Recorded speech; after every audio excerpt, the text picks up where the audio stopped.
Bapak, Ibu, Saudara-saudari yang terkasih di dalam Tuhan Yesus Kristus, dalam rangkaian doa puasa dan firman dari Departemen Doa dan Penyembahan GSJ Jawa Barat, kita masuki hari yang keempat dengan tema doa penderitaan rohani.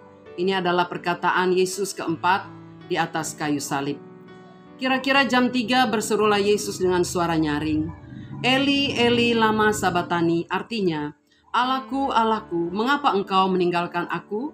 Bacaan ini kita bisa baca di dalam kitab Matius pasal yang ke-27 ayat yang ke-46. Teriakan Yesus memperlihatkan dahsyatnya dosa dan bagian yang harus ditanggungnya sebagai pengganti manusia yang berdosa. Dosa mengakibatkan pemisahan dengan Allah, dan pemisahan ini ialah maut. Kita bisa baca dalam kitab Roma pasal yang ketiga ayat yang ke-23. Kegelapan selama 3 jam menggambarkan kegelapan yang ada pada diri manusia akibat dosa. Kegelapan yang paling gelap sering dihubungkan dengan keadaan neraka. Matius 25 ayat yang ke-30.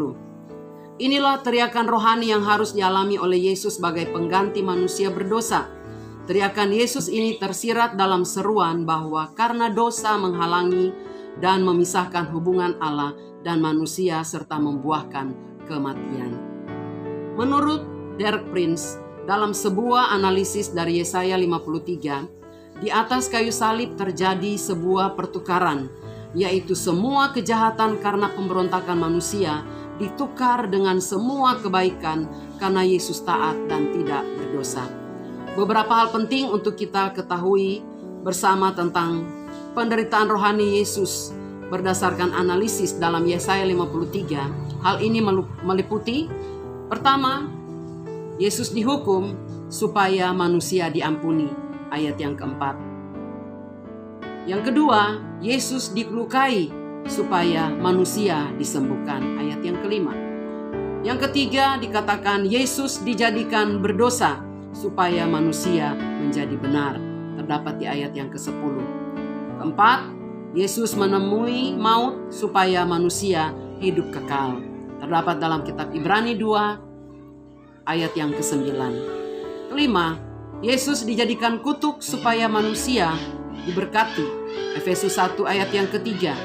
Yang keenam, Yesus menjadi miskin supaya manusia menerima kelimpahan, 2 Korintus 8 ayat 9. Poin yang ketujuh, Yesus dipermalukan supaya manusia menerima kemuliaannya, 2 Korintus 3 ayat yang ke-18.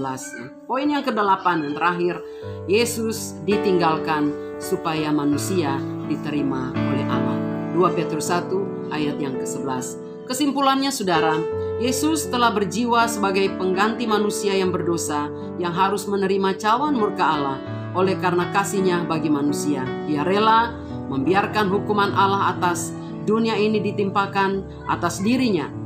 Yesus sudah menjalani dengan taat misinya untuk menggantikan manusia yang berdosa.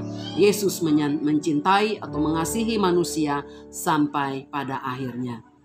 Pokok doa dalam doa puasa pada hari ini yaitu yang pertama, berdoa agar umat manusia sadar dan bertobat dari kesalahannya. Yang kedua, berdoa agar manusia percaya kepada Tuhan Yesus sebagai juru selamat. Yang ketiga, berdoa agar umat manusia tidak melakukan kejahatan sehingga tidak dimusnahkan oleh murka Allah. Demikian renungan untuk puasa dan doa pada hari ini. Tuhan Yesus memberkati kita semua. Selamat berpuasa dan berdoa. Tetap semangat. Shalom.